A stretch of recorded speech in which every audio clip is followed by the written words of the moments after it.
malicious compliance EMT cheated on me, so I exposed their fake degree.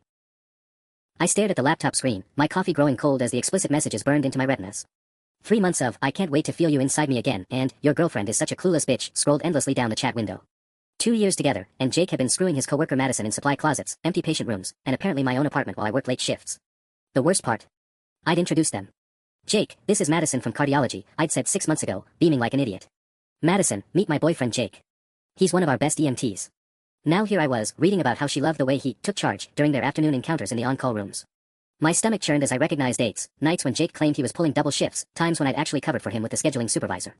The laptop had been our shared device for Netflix and online shopping. Jake was too cheap to buy his own, always saying, "What's yours is mine, babe," with that crooked smile that used to make my knees weak. Now that same phrase felt like a cruel joke as I discovered he'd been too careless to use incognito mode for his affair planning. I scrolled back through months of evidence. Photos that made my skin crawl. Voice messages where Madison panted about wanting to play doctor with him. Plans to meet up during my grandmother's funeral last month, a day when I'd sobbed into Jake's shoulder, grateful for his unwavering support. My hands shook as I screenshotted everything. 2 years of my life, gone. 2 years of believing his lies about working late, about being too tired for intimacy, about how work stress was making him distant. The humiliation was suffocating, everyone at County General probably knew. The pitying looks from nurses suddenly made sense. The way conversation stopped when I entered the break room. They'd all been watching me play the fool. Jake's contact photo smiled mockingly from the corner of the screen, the two of us at last year's hospital Christmas party. I'd been so proud that night, introducing him around as my EMT boyfriend to anyone who'd listen. He'd looked so professional in his uniform, so competent as he discussed patient care with the attending physicians. That's when something clicked. A memory tugged at the edge of my consciousness. During orientation 18 months ago, when Jake first started at County General, I'd been reviewing his paperwork as part of standard HR protocol. Something had seemed off about his certification documents, but I'd been too distracted by his charm and good looks to dig deeper. The signatures looked slightly smudged, the seal seemed faded, and the issuing school's letterhead had been positioned strangely on the page. At the time, I'd chalked it up to poor photocopying or age. Now, with betrayal sharpening my focus, those details screamed forgery. I minimized the chat window and opened a new browser tab. If Jake thought he could destroy my life and humiliate me in front of my entire workplace, he had another thing coming. Two could play at the investigation game, and unlike him, I actually knew how to cover my tracks. My fingers hovered over the keyboard as a dangerous smile spread across my face. Jake had picked the wrong hospital administrator to mess with. By the time I was finished, his fake relationship wouldn't be the only thing crumbling around him. Time to find out who Jake really was. I pulled up the National Registry of Emergency Medical Technicians database first. My administrative access gave me clearance to verify certifications for all hospital staff, a routine part of maintaining compliance that I'd done hundreds of times before. Jake's employee ID number pulled up his file instantly. The red flags weren't subtle once I knew what to look for. His EMT certification number traced back to a Jacob Morrison from Ohio, someone who died in a car accident 3 years ago. I found the obituary after 5 minutes of searching. 28 years old, legitimate EMT, survived by parents and a sister. Jake had somehow gotten hold of a dead man's credentials and doctored them with his own information. My blood ran cold.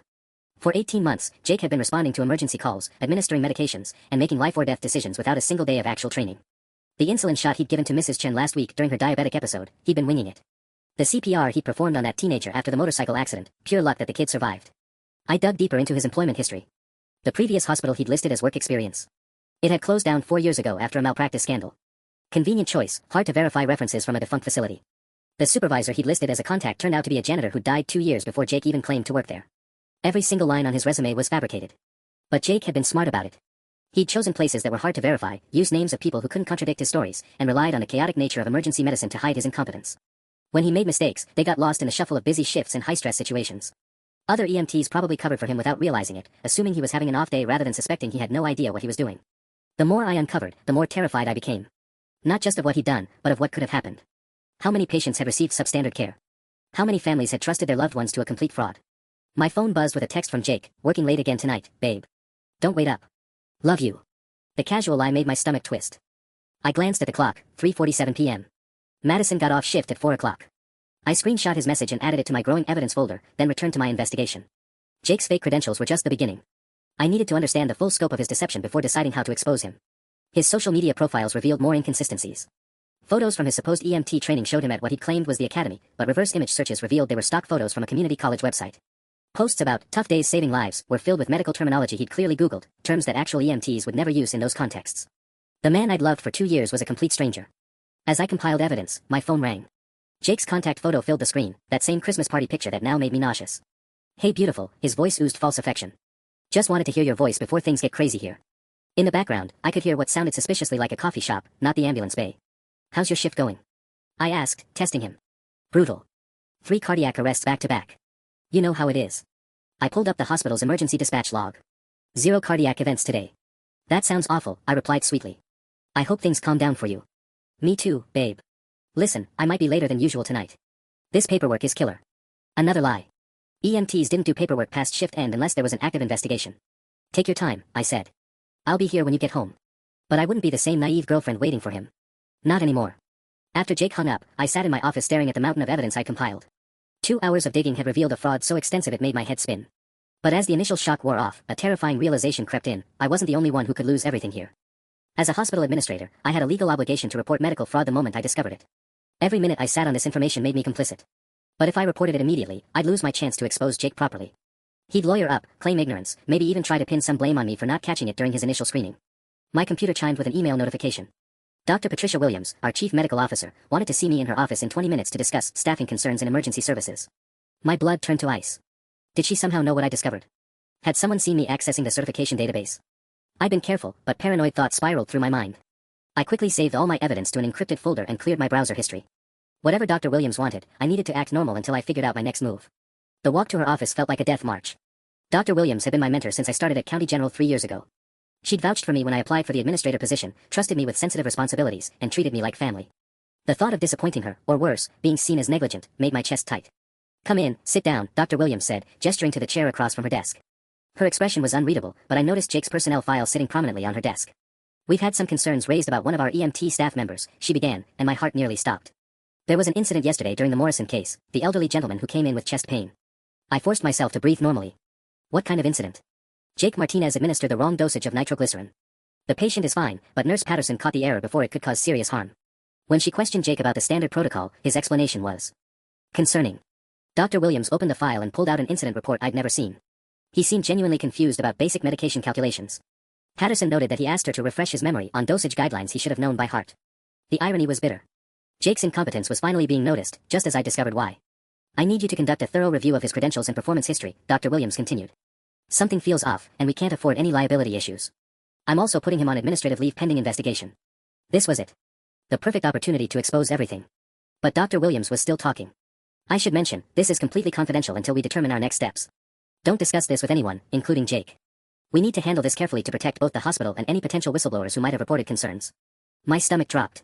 Someone else knew. Or suspected, at least. Dr. Williams, when you say whistleblowers. Someone submitted an anonymous tip to our compliance hotline this morning. Very detailed allegations about falsified credentials. Her eyes searched my face. I don't suppose you have any insight into who might have made that call. I shook my head, genuinely confused. I hadn't reported anything yet. Someone else was investigating Jake. Well, regardless, I need that credential review completed by tomorrow morning. Can you handle that? Of course, I managed. Walking back to my office, my mind raced. Who else suspected Jake? And how much did they know? If someone else exposed him before I could execute my plan, I'd lose any chance at controlling the narrative. Worse yet, what if whoever made that anonymous call knew about my relationship with Jake? I could be seen as complicit in his fraud, or at minimum, negligent in my administrative duties. The game had changed. I wasn't just hunting Jake anymore, I was racing against an unknown enemy who might be hunting both of us. Back in my office, I locked the door and pulled out my phone with shaking hands. I needed to find out who had made that anonymous tip before they could do any more damage to my position. My administrative access gave me entry to the compliance hotline records, but checking them would leave a digital trail.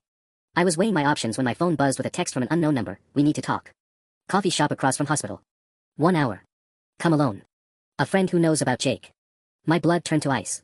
Someone was watching me. Someone knew about my investigation, my relationship with Jake, maybe even about the evidence I'd compiled. I screenshot the message and immediately tried calling the number back. It went straight to a generic voicemail. 40 minutes later, I sat in the corner booth of Mercy Cafe, my hands wrapped around a coffee I couldn't drink. Every person who walked in made my heart race. Was it the elderly man reading a newspaper? The nurse from pediatrics grabbing a quick latte? The janitor I'd never seen before? You look like you've seen a ghost. I spun around to find Madison Chen sliding into the seat across from me. Not the Madison from cardiology that Jake was sleeping with, this was Madison Chen from our legal department. Smart, sharp-eyed, and absolutely terrifying when she was building a case. You made the call, I said, not bothering to make it a question. 3 weeks ago, actually. I've been building evidence ever since. She pulled out a tablet and set it between us. The question is, how long have you known your boyfriend is a fraud? The accusation hit like a slap. I just found out today. I was investigating his affair and stumbled across. His affair. Madison's eyebrows shot up. With who? Madison from cardiology. The other Madison. The absurdity of the situation would have been funny if my career wasn't hanging in the balance. I found their messages this afternoon and started digging into his background too. I don't know, find ammunition for the breakup. That's when I discovered the fake credentials. She studied my face like she was reading a legal brief. Show me what you found. I hesitated. Sharing evidence with someone from legal could protect me, but it also meant losing control of when and how Jake got exposed. Why should I trust you? Because 3 patients have died on Jake's watch in the past 6 months, she said quietly. And while the deaths were ruled as complications from their existing conditions, I noticed some irregularities in the reports. My coffee cup slipped from my numb fingers, clattering against the saucer. What kind of irregularities? Delayed response times. Medication errors that other staff had to correct. Basic protocol violations that suggest. She paused, choosing her words carefully. That suggests someone who learned emergency medicine from Google rather than an actual training program. The weight of what she was saying crushed down on me. People were dead. Possibly because of Jake's incompetence. And I had been sleeping next to him every night, completely oblivious. I need to see your evidence, Madison continued. And you need to see mine. Because if we don't handle this exactly right, the hospital could face wrongful death lawsuits that destroy everything Dr. Williams has built here. My phone buzzed. A text from Jake, change of plans babe. Getting off early. Making dinner reservations at Antonio's for 7. Want to celebrate something special, face blowing a kiss. I showed the message to Madison, whose expression darkened. He's planning to propose, she said grimly. I heard him asking other staff about ring shops last week. The room spun around me. Jake was planning to propose. Tonight. After months of cheating with cardiology Madison, he wanted to marry me. Was it guilt? A way to cover his tracks? Or was this part of some larger con I couldn't even begin to understand? We need to move fast, I said, pulling up my evidence folder on my phone. Because if he locks me into an engagement before this explodes, it's going to look like I was in on it from the beginning. Madison nodded grimly. Then let's burn his world down before dessert. Madison Legal Chin spread 3 manila folders across the coffee shop table like she was dealing cards. Patient deaths first, then we'll cross-reference with your affair evidence. My hands trembled as I opened the first folder. Margaret Thompson, 67, cardiac arrest. Time of death, 3:47 a.m. on Jake's shift. The incident report was clinical, sterile, but Madison's handwritten notes in the margins told a different story. Jake administered epinephrine incorrectly, Madison whispered, leaning forward. Wrong dosage, wrong delivery method. By the time Nurse Patterson realized what was happening, Mrs. Thompson had been without proper treatment for 8 crucial minutes. I stared at the timeline. Jake had logged the medication as administered correctly. His signature was confident, assured. But the pharmacy records Madison had pulled showed he'd requested clarification on epinephrine dosages 3 times that week. The family doesn't know, Madison continued. The death certificate lists cardiac arrest as cause of death, which isn't technically wrong. But Jake's incompetence was a contributing factor. The second folder contained David Kim, 34, motorcycle accident. Internal bleeding missed for 2 hours because Jake had assured doctors the patient was stable. By the time a more experienced EMT double-checked vitals, David had lost too much blood for surgery to save him. Jake told the attending physician that David's blood pressure was normal, Madison said. But the automatic cuff readings in the ambulance show it was dropping steadily during transport. Either Jake couldn't read the equipment properly, or he panicked and lied. My phone buzzed. Another text from Jake, can't wait to see you tonight, beautiful. This is going to change everything for us, Redheart. The third folder made my stomach lurch. Sarah Martinez, 19, allergic reaction. No relation to Jake despite the shared last name, just a college student who'd eaten something with peanuts at a party. She died because Jake had grabbed the wrong auto-injector from the ambulance supplies. He used an expired EpiPen, Madison said quietly. One that had been clearly marked for disposal. A real EMT would have checked the expiration date automatically. It's basic protocol drilled into them from day one. I pushed the folders away, nauseous. How did you figure this out? These all look like normal complications to me. My sister is an EMT in Phoenix. I was telling her about some weird incidents at work, and she immediately spotted the red flags. Real EMTs don't make these kinds of basic errors. Madison's jaw tightened. So I started tracking Jake's cases specifically. The pattern became obvious once I knew what to look for. Why didn't you report this sooner? I needed ironclad evidence. Accusations like this can destroy careers even if they're proven false. I had to be absolutely certain. She pulled out her tablet. Show me what you found about his credentials. I shared my evidence folder, watching Madison's face grow paler with each screenshot. When she reached the photos of Jake's fake certification, she swore under her breath. Jesus Christ. He's been using a dead man's EMT number. Do you realize what this means for the hospital's liability insurance? Every case he's touched could be grounds for a malpractice suit. My phone rang. Jake's contact photo filled the screen, that Christmas party smile that now looked predatory rather than charming. Don't answer it, Madison warned. But I was already swiping to accept. Hey, babe. I'm at the restaurant early, Jake's voice was breathless with excitement. The manager is setting up something special for us. Can you get here by 6:30 instead of 7? I checked the time. 5:45 p.m. Jake, I'm still at work. There's been an emergency. What kind of emergency? Do you need me to come help? Madison was frantically shaking her head, drawing a finger across her throat. No. Just administrative stuff. Paperwork crisis. You know how it is. Babe, this is important. Really important. Can't Dr. Williams handle whatever it is? The pressure in his voice sent chills down my spine. Was this desperation about the proposal, or had he somehow discovered that his fraud was unraveling? I'll be there as soon as I can, I said. Order us some wine. After I hung up, Madison was already typing rapidly on her tablet. We have 45 minutes to decide our next move. Because once he proposes to you publicly, this becomes infinitely more complicated. What do you mean? Think about it. Hospital administrator gets engaged to fraudulent EMT who's killed patients. Even if we prove you knew nothing, the optics are devastating. The board will have to fire you to protect the hospital's reputation. She was right. And there was something else I hadn't told her yet. Madison, there's another problem. Jake has been living in my apartment. All of his fake documents, any evidence of his real identity, it's all mixed in with my personal belongings. If this goes public before I can separate myself from him, they'll assume you helped him forge everything, she finished grimly. My phone buzzed with a text from an unknown number. Having dinner with your boyfriend tonight? Shame if someone told him about your little investigation. Might want to rethink your priorities. Madison and I stared at the screen. Someone else was watching us. Someone who wanted to protect Jake. We're not the only ones who know, I whispered. The threatening text made my hands shake. Madison grabbed my phone, studying the message with the focused intensity of someone who'd spent years analyzing evidence. This number, it's from a burner phone app, she said, typing rapidly on her tablet. But look at the phrasing. Rethink your priorities, that's not how Jake talks. He's more direct, less formal. So someone else is protecting him, I said, my voice barely above a whisper. But who would? My phone exploded with notifications. 5 missed calls from Dr. Williams. 3 urgent texts from the hospital's head of security. An email marked priority from HR. The most recent text from Dr. Williams made my blood freeze. Need you in my office immediately. We have a situation with Jake Martinez. Do not contact him directly. Madison and I exchanged looks. They know, she said simply. But how? We haven't reported anything yet. Someone beat us to it. Madison was already packing up the patient files. Or Jake figured out we were investigating and called in his own story first. The ride back to County General felt like driving toward my execution. Every scenario I ran through my head ended with my career in ruins. If Jake had somehow discovered my investigation and spun it to make me look complicit, if that threatening text came from someone with actual power to destroy me. Madison's phone rang as we pulled into the hospital parking garage. She answered with a sharp, legal department, this is Chin. Her face went white as she listened. When? She asked. How many? A long pause. We'll be right there. What now? I demanded as she hung up. Jake never showed up for his shift today. But someone called in a bomb threat to the hospital 30 minutes ago. Male voice, mentioned exposing the truth about County General's fraudulent practices before hanging up. The parking garage suddenly felt like a trap. You think Jake? I think we're way over our heads. Madison was already dialing another number.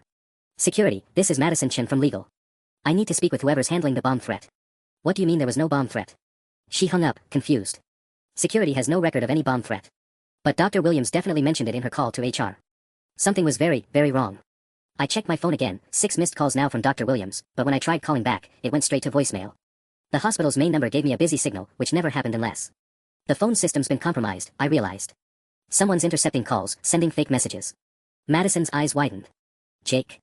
Jake barely knows how to use Netflix without help. This is someone else.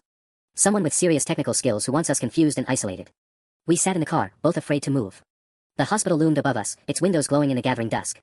Somewhere inside those walls was the truth about what was happening, but walking through those doors could be walking into an ambush. My phone chimed with another message, this time from Jake's number. Babe, where are you? The restaurant manager is asking when you'll arrive. Getting worried face. But underneath it was another text, sent just seconds later from the same number. Stop digging or everyone you care about pays the price. Jake didn't send both of those messages, Madison said, reading over my shoulder. Look at the language patterns. The first one is his usual style, but the second. Someone else has access to his phone, I finished. Or they're spoofing his number. Madison grabbed my arm. We need to get inside and find Dr. Williams. Whatever's happening, we can't handle it alone anymore. But as we approached the hospital entrance, I spotted something that made me freeze. Through the glass doors, I could see Jake's distinctive figure pacing in the main lobby, still wearing his EMT uniform despite supposedly being off shift. He wasn't at the restaurant. He was here, waiting. And he was talking animatedly with someone just out of view, someone whose shadow suggested they were wearing scrubs from the cardiology department. Madison, his affair partner. Both of them here, together, while fake messages tried to lure me away. They're working together, I whispered. This whole thing, it's not just an affair. It's something bigger. My hands were shaking as I pulled Madison Legal Chin back behind a concrete pillar in the parking garage. Through the hospital's glass entrance, we could see Jake gesturing wildly at someone in cardiology scrubs, definitely the other Madison based on her distinctive blonde ponytail. We need to hear what they're saying, I whispered, pulling out my phone to record. But Madison Chen was already 3 steps ahead, opening an app I'd never seen before. Hospital security feeds, she explained quietly. Legal department has access for incident reviews. The audio was scratchy, but Jake's voice came through clearly, told you this would happen. She's too smart, too thorough. We should have ended this months ago. Calm down, the other Madison replied, her voice colder than I'd ever heard it. Everything's under control. She thinks this is about your fake credentials, but she has no idea about the real operation. Real operation? My stomach dropped. This wasn't just about Jake being an incompetent fraud. There was something bigger happening, something I'd stumbled into without realizing. What if she's already reported it? Jake asked, running his hands through his hair. What if Williams knows? Then we accelerate the timeline, cardiology Madison said simply. The shipment tonight goes out as planned, and by morning we're both on flights to countries without extradition treaties. Shipment. My mind raced, trying to connect dots that didn't want to connect. What kind of shipment would require fleeing the country? Madison Chen was frantically typing notes on her tablet. Drug trafficking, she mouthed silently. Has to be. Access to medical supplies, shipping channels through the hospital. That's when it clicked. Jake's fake EMT credentials weren't just about getting a job, they were about getting access to controlled substances. Morphine, fentanyl, dozens of powerful medications that moved through our emergency department every day. As an EMT, he could requisition drugs for ambulance restocks, and as my boyfriend, he knew enough about hospital operations to cover his tracks. How much did you skim this month? The other Madison was asking. Enough to make Miami worth our while, Jake replied. But if your girlfriend's investigation goes public before we can liquidate the stash. She won't be a problem much longer, the blonde Madison said, and something in her tone made ice form in my veins. I've been documenting her suspicious behavior for weeks. Accessing databases outside her authorization, reviewing confidential patient files, showing signs of instability after discovering her boyfriend's affair. My mouth went dry. She was setting me up. While I'd been playing detective, she'd been building a case to frame me as an unstable employee who was either complicit in Jake's fraud or having a breakdown that made her unreliable. The anonymous tip about Jake's credentials came from her work computer, the other Madison continued. At least, that's what the digital trail will show when IT investigates. You hacked my computer. I breathed, but Madison legal chin shushed me frantically. On screen, Jake was looking toward the entrance nervously. What if she doesn't show up tonight? What if she's already talking to Williams? Then we moved to Plan B, his partner said. The bomb threat I called in will be traced back to her phone records. A hospital administrator driven to desperate measures by her boyfriend's betrayal, it's a compelling story. The bomb threat. They'd faked it to create chaos, to muddy the waters while they escaped. And somehow they'd manipulated the evidence to point at me. Madison Chen was already dialing 911, but I grabbed her arm. Wait. If we call this in now, it's our word against whatever evidence they've manufactured. We need proof of what they just said. The security recording won't be admissible if they claim we tampered with it. My administrative training was finally useful for something. We need to catch them in the act. Whatever this shipment is, wherever it's happening, that's our evidence. Through the glass, I watched the other Madison check her watch and nod at Jake. They were moving, heading toward the service elevator that led to the basement storage areas. They're going for the drugs now, I realized. This is our chance. But as we prepared to follow them, my phone buzzed with one more message, this time from Dr. Williams' number, found your evidence cache. Security is looking for you. Run. Either Dr. Williams was trying to help me, or someone wanted me to think she was while leading me into another trap. The game was changing again, and I was running out of people to trust. Madison Chen grabbed my wrist as we crept toward the service elevator. This is insane, she whispered. We should call the police, the FBI, someone with actual authority. With what proof? Everything they've done has been designed to frame me. The moment we involve outside authorities, I become the prime suspect. I pressed the elevator call button, my heart hammering. They've had months to set this up. We have minutes to unravel it. The basement storage level was dimly lit and eerily quiet. Our footsteps echoed off concrete walls as we followed the sound of hushed voices deeper into the maze of supply corridors. The pharmaceutical storage area was at the far end, past medical equipment and linens, in a section most staff never had reason to visit. We stopped at the corner before the final hallway, listening. Jake's voice carried clearly in the empty space. The manifests show we've moved over 200,000 in street value this quarter alone. And the beauty is, the hospital's own purchasing records cover our tracks, the other Madison replied. Every vial we've diverted shows up as legitimate medical use. Emergency department waste, expired medication disposal, patient doses that were accidentally damaged during transport. Madison Chen pulled out her phone, setting it to record. The audio quality would be better than the security feeds, and we'd have chain of custody if this ended up in court. What about the deaths? Jake asked, and my blood turned cold. That lawyer from legal has been sniffing around those cases. The deaths were necessary, the blonde Madison said dismissively. Those patients would have died anyway. We just expedited the process while ensuring their pain medications didn't go to waste. I had to cover my mouth to keep from gasping. They hadn't just been stealing drugs, they'd been deliberately letting patients die to cover their tracks. Mrs. Thompson, David Kim, Sarah Martinez, their deaths weren't due to Jake's incompetence. They were murder. Besides, she continued, once tonight's shipment moves, we'll have enough money to disappear completely. The car's loaded with everything we need, new identities, offshore accounts, first-class tickets to Sao Paulo. Madison Chen's face had gone white. She was thinking the same thing I was. If they were planning to flee tonight, they couldn't afford to leave any witnesses behind. What about your girlfriend? Jake asked, as if reading our minds. She's already been handled.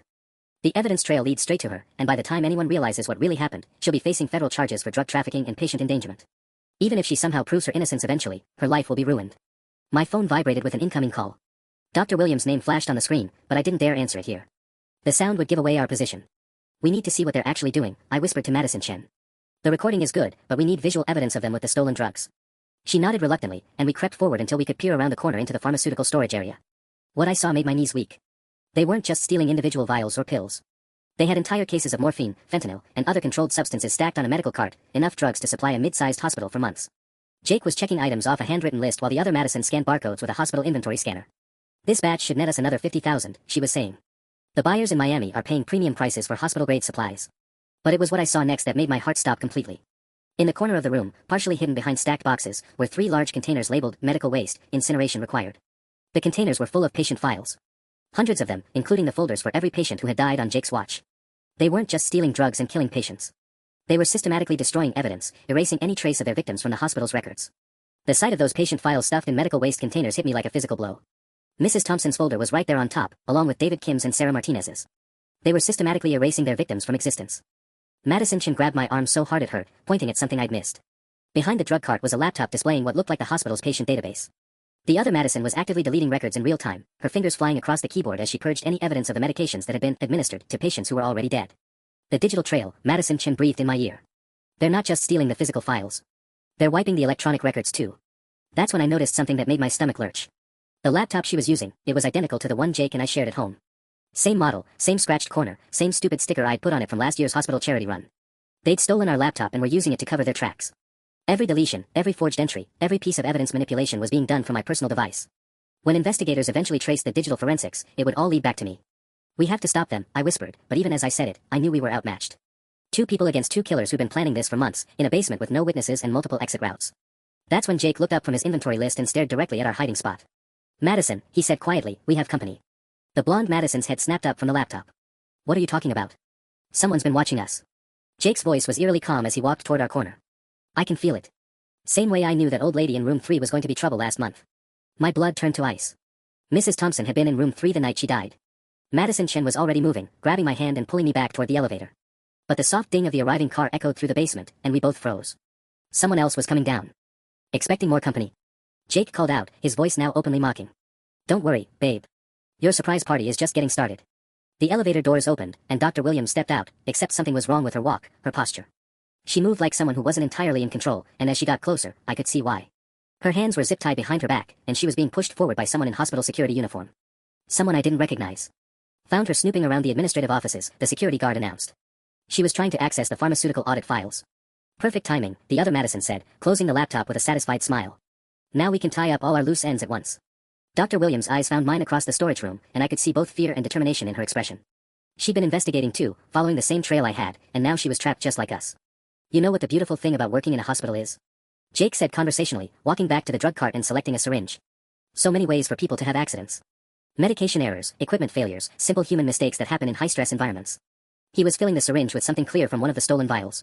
The thing about succinylcholine, the other Madison added, is that it's nearly impossible to detect in an autopsy if you don't know to look for it. Causes complete muscle paralysis while leaving the victim fully conscious. Very peaceful, from the outside. Madison Chen's phone was still recording, but I realized with growing horror that it wouldn't matter if we were all dead. The security guard was pulling out zip ties, and there was nowhere left to run. The security guard was moving toward us with zip ties when Madison Chen did something completely unexpected. She stood up from her hiding spot and walked calmly into the open. Evening, everyone, she said in her courtroom voice, hands visible and empty. I think we need to discuss the terms of your surrender. Jake nearly dropped his syringe. What the hell?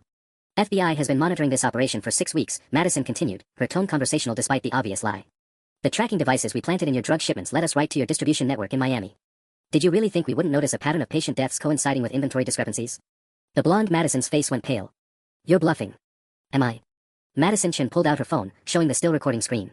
Everything you've said in the last 20 minutes has been transmitted in real time to federal agents positioned outside this building. The bomb threat, the patient murders, the systematic destruction of evidence, it's all documented. I realized what she was doing.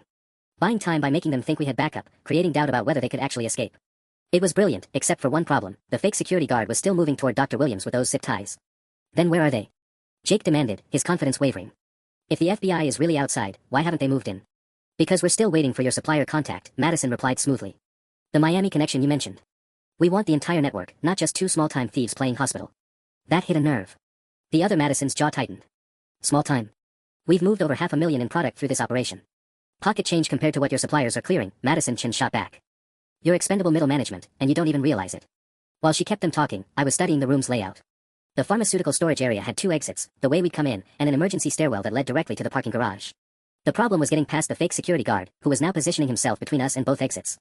Dr. Williams caught my eye and made a subtle gesture toward the fire alarm panel on the wall behind the drug cart. If we could trigger the hospital's emergency lockdown protocol, it would automatically seal this section and alert rail security to our location. But reaching the alarm meant getting past Jake, who was still holding that syringe filled with paralytic agent. You know what I think? Jake said, his earlier nervousness replaced by something darker. I think you're lying. I think you stumbled onto our operation by accident and now you're desperately trying to bluff your way out. He took a step toward Madison Chen, and I saw her facade starting to crack. She was a lawyer, not a federal agent, and Jake was calling her bluff. The FBI doesn't work with hospital legal departments, the blonde Madison added. And they certainly don't conduct surveillance operations without warrants and backup teams. The fake security guard laughed. Nice try, counselor. But we've been planning for contingencies a lot longer than you've been investigating. That's when my phone started ringing. Dr. Williams' contact again, the sound echoing loudly through the storage room. Answer it, Jake ordered, raising the syringe. Speakerphone. Let's hear what your backup has to say. My hands shook as I swiped to accept the call. A voice I didn't recognize filled the room. This is Agent Sarah Martinez with the FBI. We have the building surrounded. Release the hostages and surrender immediately.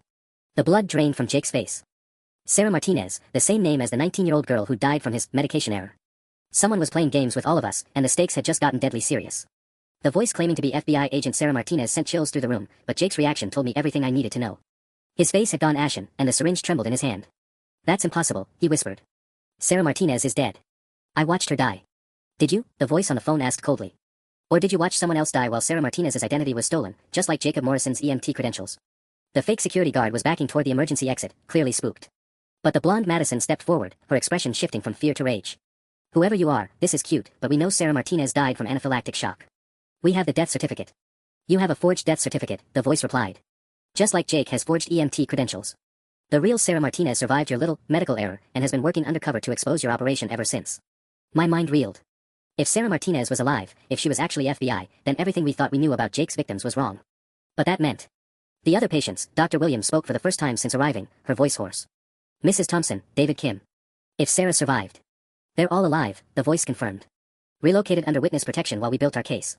The death certificates, the obituaries, even the funeral services, all fabricated to make you think you'd gotten away with murder. Jake was hyperventilating now, the syringe forgotten in his grip. But I saw their bodies. I was there when they flatlined. You saw what we wanted you to see, Agent Martinez replied. Sedatives that mimic death, flatline readings on monitors we controlled, body bags filled with mannequins. It's amazing what federal resources can accomplish when you're investigating a drug trafficking ring that's killed dozens of patients across multiple states. Multiple states. This wasn't just about County General. Jake and his partner were part of something much larger. Madison Chen was recording everything, but I could see the confusion in her eyes. Was this real, or another layer of deception? The voice could be anyone with access to the hospital's phone system. If you're really federal agents, the blonde Madison challenged, then why haven't you moved in? Why are you negotiating with us instead of just arresting us? Because we need your supplier contact in Miami, came the reply. The person you're delivering tonight's shipment to. Give us that name, and we can discuss reduced sentences. The fake security guard was at the emergency exit now, his hand on the door handle. But when he tried to push it open, nothing happened. The door was locked electronically. The building is in lockdown, Agent Martinez announced. No one enters or leaves without our authorization. Your options are surrender or wait for us to come down and collect you. But I noticed something the others missed. The blonde Madison was smiling now, a cold expression that made my stomach clench. You know what's funny about federal investigations, she said, pulling out a different phone, one I hadn't seen before. They require so much paperwork. Warrants, evidence chains, proper procedures. She held up the phone, showing a video feed. It was the parking garage outside, and there were no federal vehicles. No FBI agents. No backup of any kind. Sarah Martinez might have survived, she continued, but Agent Martinez on the phone is just another one of our people, using voice modulation software to keep you all confused and compliant while we finish our work. The voice on my phone had gone silent. Jake was looking between his partner and the phone with growing understanding. You've been playing us against each other, I realized. All of us. Even your own partner. The blonde Madison's smile widened. The beauty of working in healthcare is that everyone trusts medical personnel. Even federal agents, when they're dying from modified insulin injections. My phone buzzed with a text from an unknown number, get out. Now. This is really Agent Martinez. You have 30 seconds before they activate the building's gas suppression system. The emergency sprinklers weren't filled with water. They were filled with something designed to eliminate all the witnesses at once. The text about the gas suppression system hit me like a lightning bolt. I grabbed Dr. Williams and Madison Chen, shouting, cover your mouths, just as the sprinkler heads began hissing. But instead of poison gas, water poured down, regular fire suppression water that soaked us all within seconds. The blonde Madison cursed loudly, her phone sparking and dying as the deluge continued. The gas system was a bluff, Madison Chen gasped, wiping water from her eyes. Someone's trying to flush us out of here. Through the chaos of the sprinklers, I heard new voices echoing from the main corridor, multiple people running toward our location. But these weren't federal agents or hospital security. These were voices I recognized from the emergency department. That's Dr. Peterson, Dr. Williams said, hope flooding her voice. And Nurse Patterson. The real hospital staff had found us. But as they rounded the corner into the pharmaceutical storage area, I realized we had a new problem. To them, it would look like Dr. Williams, Madison Chen, and I were the ones stealing drugs. We were soaked, standing in a room full of controlled substances, with no way to quickly explain the complex web of fraud and murder we'd uncovered. What the hell is going on here? Dr. Peterson demanded, taking in the scene. Dr. Williams, why are you zip-tied? And why are these drugs out of their secure storage? The fake security guard saw his opportunity and immediately pointed at us. I caught them red-handed, doctor. They've been systematically stealing from pharmaceutical supplies. When I tried to stop them, they triggered the fire suppression system. Jake nodded eagerly. I came down here because my girlfriend asked me to help move some supplies, but when I saw what they were really doing. He held up his hands innocently, the syringe now hidden behind his back. That's not true, I started, but Dr. Peterson was already calling for backup on his radio. The blonde Madison stepped forward, her wet scrubs clinging to her as she put on a performance worthy of an Oscar. Dr. Peterson, thank God you're here. They've been forcing us to help them at gunpoint. That woman, she pointed directly at me, has been embezzling drugs for months. When we tried to report her, she snapped. She's lying. Madison Chen protested, holding up her phone. I have recordings. Recordings can be faked, the blonde Madison interrupted smoothly. Check the computer logs. Every theft traces back to her administrative access codes. My heart sank as I realized how thoroughly they'd set this up. Every piece of evidence we gathered could be explained away, while the fabricated evidence they'd planted would stand up to initial investigation. Dr. Peterson was looking at Dr. Williams with confusion and concern. Patricia, what's your involvement here? Dr. Williams struggled against her zip ties. David, listen to me carefully. Check Jake Martinez's EMT certification number in the national database. Cross-reference it with obituaries from Ohio 3 years ago. None of this is what it seems. But Jake was already moving, pulling out his radio. Security, we need immediate backup in basement pharmaceutical storage. Multiple suspects in custody, possible drug trafficking operation. The fake security guard was backing toward a service tunnel I hadn't noticed before, an escape route they'd planned all along. I'll coordinate with the units upstairs, he announced, disappearing into the tunnel before anyone could stop him. Within minutes, the storage room was swarming with real hospital security and local police. Madison Chen's phone was confiscated as evidence. Dr. Williams was taken for medical evaluation. And I found myself in handcuffs, being read my rights while Jake and his partner played the role of helpful witnesses. The last thing I saw before being led away was the blonde Madison whispering something in Jake's ear, both of them wearing expressions of smug satisfaction. They'd won the first round, but this was far from over. The holding cell at County General Security Office was smaller than a supply closet, with fluorescent lights that buzzed like angry wasps. I'd been sitting here for 3 hours while Jake and his partner spun their web of lies to investigators who seemed all too eager to believe them. Through the reinforced glass window, I could see Detective Morrison interviewing the blonde Madison in the conference room across the hall. She was playing the traumatized victim perfectly, dabbing at her eyes with tissues, gesturing dramatically as she no doubt described my months of erratic behavior and threats against hospital staff. The irony of Detective Morrison sharing a last name with the dead EMT whose identity Jake had stolen wasn't lost on me. I wondered if there was any family connection, or if it was just another cosmic joke in this nightmare. My one phone call had gone to my sister in Portland, who'd immediately called a lawyer. But Attorney Hendricks wouldn't arrive until morning, and by then Jake and his partner could be halfway to Miami with their final drug shipment. The security guard who'd brought me water an hour ago, a real one this time, whose badge I'd verified, had let slip that the fake security guard from the basement had vanished completely. No record of anyone by his description being employed by the hospital. The service tunnel he'd escaped through led to a maintenance area that connected to the parking garage, where security cameras had conveniently malfunctioned for a 2-hour window. Professional. This whole operation was run by professionals who'd planned for every contingency except one. They hadn't expected me to stumble onto their scheme through Jake's careless affair. My phone, which they'd allowed me to keep after confirming it wasn't evidence, buzzed with a text from an unknown number, 3rd floor supply closet. Midnight. Come alone if you want the truth about Sarah Martinez. I checked the clock on the wall. 11:47 p.m. In 13 minutes, I was supposed to somehow escape a locked security office and meet a mysterious contact in the middle of a hospital that was probably crawling with investigators. The text could be another trap, another layer in whatever game Jake and his partner were playing. But it could also be my only chance to find real evidence before they destroyed everything and disappeared. I studied the security office layout. One guard at the front desk, focused on paperwork. Security cameras in the corners, but positioned to watch the entrance, not the small window that faced the service corridor. The window lock was old, the kind that could probably be manipulated with the metal clip from my hospital ID badge. As I worked the clip into the window lock mechanism, my phone buzzed again. They're moving the drugs tonight. Final shipment before they run. Loading dock C in 20 minutes. 2 different unknown numbers. Either someone was trying to help me, or I was about to walk into an elaborate setup that would finish destroying my credibility. The window lock clicked open just as the guard's radio crackled with a distraction, something about a medical emergency in the East Wing that required security backup. Perfect timing, or perfectly orchestrated. I slipped through the window into the service corridor, my heart hammering as I made my way toward the main hospital. The 3rd floor supply closet was in the surgical wing, an area that would be mostly empty this time of night except for emergency staff. Each step felt like walking deeper into a maze with no exit, but I was out of safe options. Jake and his partner had checkmated me in the basement. Now I had to find a way to flip the board entirely. The elevator ride to the 3rd floor felt endless, every floor ding echoing like a countdown to whatever revelation or trap waited in that supply closet. The 3rd floor surgical wing was eerily quiet at midnight, with only the soft hum of ventilation systems and distant beeps from monitoring equipment. My footsteps echoed off polished floors as I made my way toward supply closet 3C, every shadow seeming to hide potential threats. The closet door was slightly ajar, which immediately set off alarm bells in my head. I pulled out my phone, ready to call for help, when a familiar voice whispered from inside, "Please, just listen to me for 2 minutes." I pushed the door open to find Nurse Patterson from the emergency department sitting on an overturned supply crate, her usually composed demeanor replaced by exhaustion and fear. "Sarah?" I asked, remembering the name from the phone call earlier. She nodded slowly. "Sarah Martinez. Though that wasn't my real name when I was supposedly Jake's patient 6 months ago. I'm Detective Sarah Chen, Undercover Narcotics Division." My mind reeled. Chen. Are you related to Madison Chen from legal? My sister. She's been feeding me information about irregularities she noticed in patient files, which is how we identified the drug trafficking operation. Sarah's hands trembled as she pulled out a small recording device. But we didn't realize how deep this went until tonight. So you're really police? Not FBI. Local task force working with federal agents, but yes. We've been building this case for 8 months. She stood up, checking the hallway nervously. The problem is, Jake and his partner aren't the top of this operation. They're middle management for something much bigger. The recording device in her hand looked identical to the ones Madison Chen had been using. What's on there? Conversations between Jake's partner and someone called the director. Someone who's been running similar operations at hospitals across the Midwest. Sarah's voice dropped to barely a whisper. They're planning to eliminate all evidence tonight, including witnesses. Including me. Including all of us. My cover's been blown, that's why I had to disappear during the basement confrontation. The fake security guard recognized me from a previous operation in Chicago. She handed me the recording device. Listen to this. It was recorded 2 hours ago. I pressed play, hearing the blonde Madison's voice clearly. The administrator is becoming a liability. She knows too much, and even if we discredit her, she'll keep digging.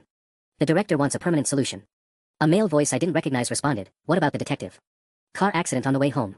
Very tragic. Grief-stricken girlfriend loses control, crashes into a bridge support. These things happen when people are under stress.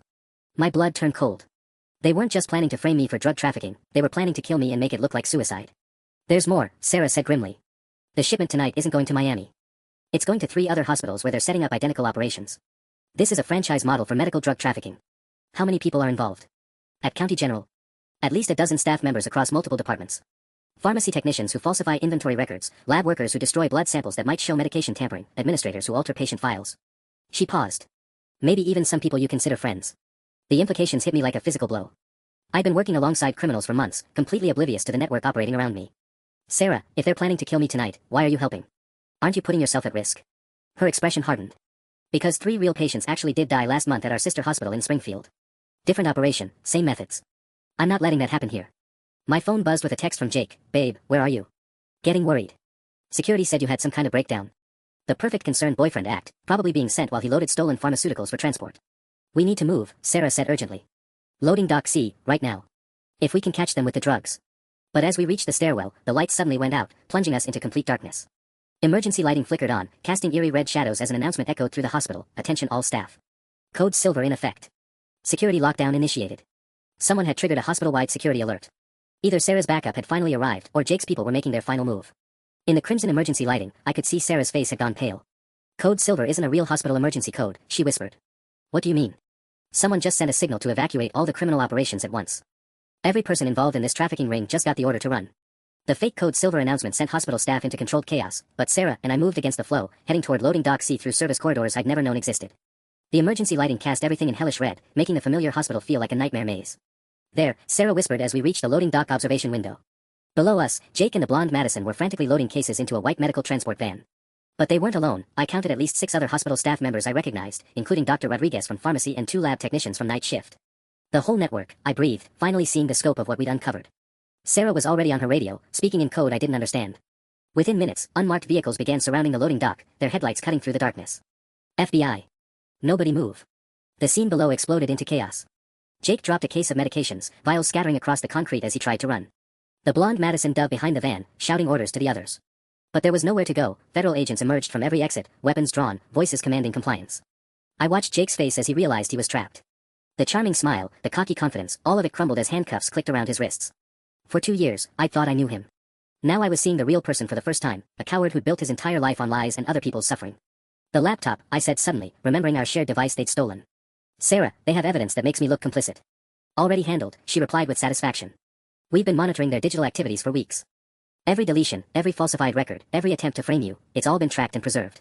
Through the window, I could see the blonde Madison being led away in handcuffs, her perfect victim act finally dropped. She looked up toward our window, and for a moment our eyes met. The hatred in her expression was pure and terrifying. Dr. Williams appeared beside us, no longer zip-tied, flanked by real federal agents. The director has been arrested in Chicago, she announced. Turns out he was the former head of pharmaceutical procurement for a hospital chain that went bankrupt under suspicious circumstances. How many hospitals? I asked. 14 facilities across 7 states. Conservative estimate is over $3 million in stolen medications. Dr. Williams put a hand on my shoulder. Your investigation broke the whole thing open. If you hadn't started digging into Jake's background. I thought about Mrs. Thompson, David Kim, Sarah Martinez, the patients I thought were dead. When can I see the real patient files? The people who actually survived. Tomorrow, Sarah promised. They've been asking about you. Especially Mrs. Thompson. She wants to thank the administrator who helped catch the people who tried to kill her. As dawn broke over County General, I stood in the parking garage watching the last of the evidence trucks pull away. Jake was facing federal charges that would put him away for decades. His entire network was dismantled. The patients were safe. My phone buzzed with a text from my sister, saw the news. You're a hero. But I didn't feel like a hero. I felt like someone who'd learned the hard way that the people closest to you can be complete strangers, and that sometimes the worst betrayals lead to the most important discoveries. Walking back into the hospital where I'd worked for 3 years, I realized everything looked different now.